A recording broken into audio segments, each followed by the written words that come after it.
أعوذ بالله من الشيطان الرجيم. بسم الله الرحمن الرحيم.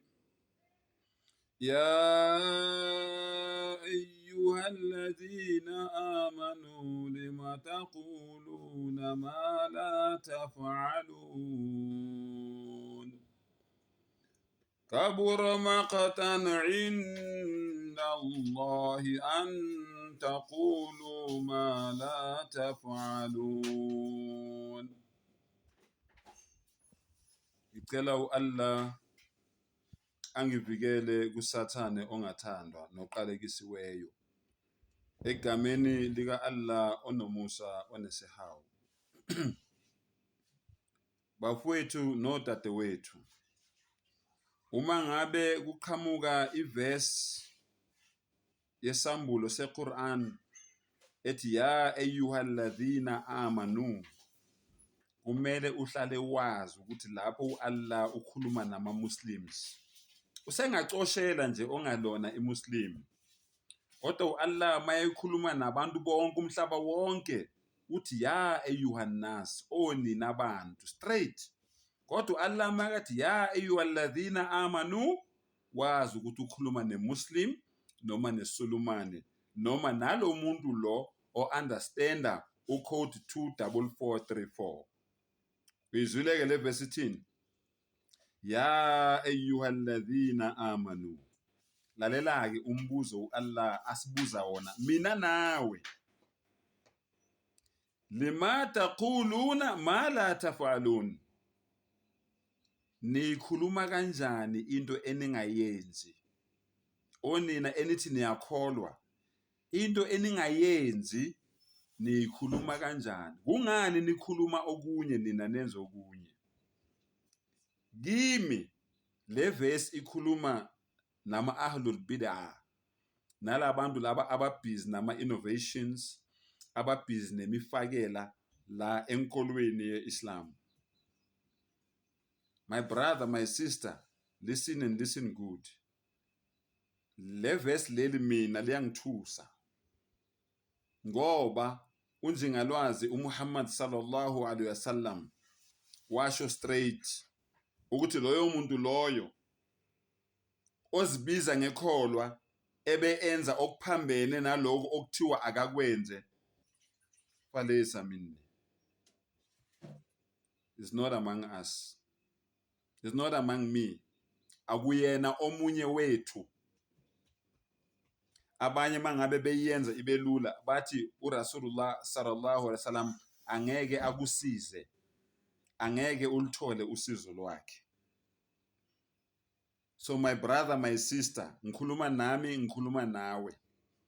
Wena osasebhizi nebhida, u-Imam Malik rahimahullahu ta'ala wathi, anybody opractice ibhida noma o-introducer oletha ibhida la enkolweni ye-Islam useziqalele inkolo yakhe.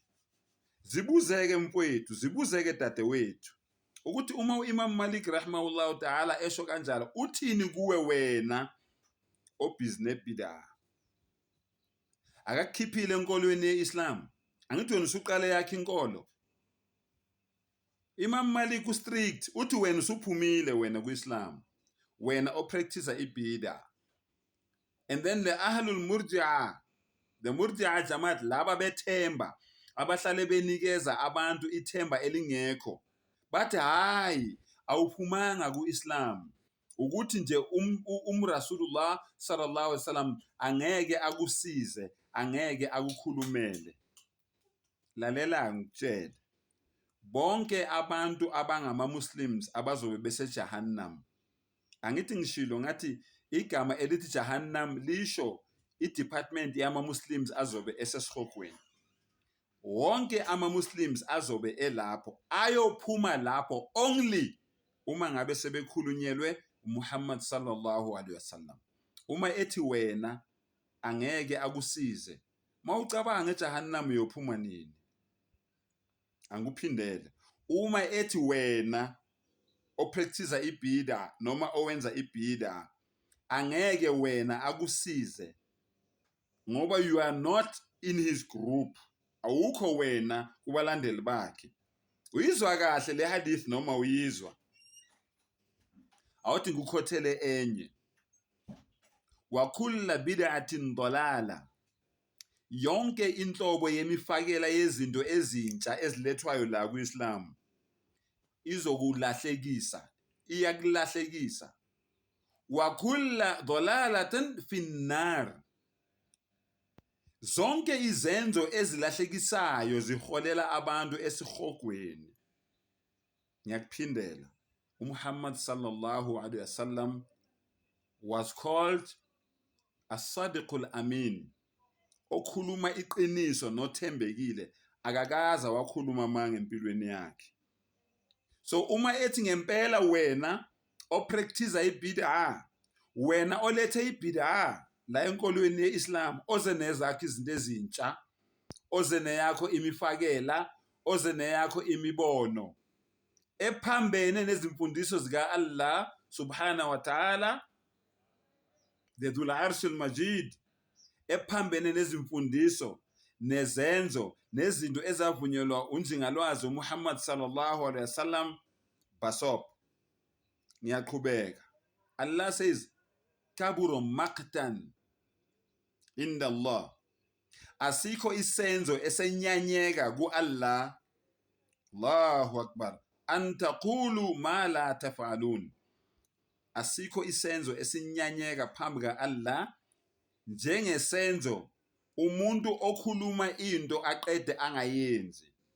Uthe wena uyimuslim, angithi manje ufunani kubid'a? Ibid'a is part of Islam. Anguphindele. Uthe wena uyimuslim, manje ufunani kubid'a? Uyenzelani ibid'a? Uyenzelani into Allah athe ungayenzi? Uyenzelani into uRasulullah sallallahu alaihi wasallam athe ungayenzi? Awuthi ngikhothela iverse. Qul, batshele o Muhammad sallallahu alaihi wasallam, in kuntum tuhibbuna Allah, the only condition ezobonisa ukuthi wena uthanda uAllah, the only condition, if you claim ukuthi wena uthanda uAllah, fattabi'uni, landela, ulalele, wenze okutshele uMuhammad sallallahu alaihi wasallam, umlingisele.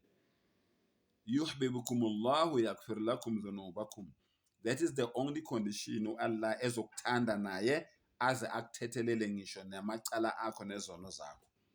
So my brother, my sister, vula ingqondo. uAllah uthi akekho umuntu engimnyanya njengomuntu okhuluma into ngomlomo ebe enza okunye. Sengathi uAllah ngasivula amehlo, asivule ingqondo. Wa akhiru da'wana alhamdulillahi rabbil alamin.